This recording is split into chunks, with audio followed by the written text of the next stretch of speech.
अस्सलाम वालेकुम दोस्तों, आज हम देखेंगे आम। मैंगो पर 10 लाइन की मजमून नवेसी। 1. आम को फलों का बादशाह कहा जाता है क्योंकि ये निहायत मज़ेदार और मकबूल फल है। 2. यह गर्मियों के मौसम में आता है और दुनिया भर में बहुत पसंद किया जाता है। 3. आम के कई अक़साम हैं जैसे चौसा, लंगड़ा, हापुस वगैरह। 4. ये विटामिन ए, विटामिन सी और फाइबर से भरपूर होता है जो सेहत के लिए मुफीद है। 5. आम को मुख्तलिफ तरीक़ों से खाया जाता है जैसे जूस, मिल्क शेक, आइसक्रीम और अचार। 6. पाकिस्तान और भारत आम की पैदावार में नुमायां हैसियत रखते हैं।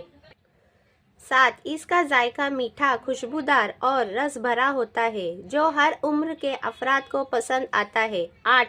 आम से मुख्तलिफ किस्म के मिठाइयाँ और मशरूबात भी तैयार किए जाते हैं।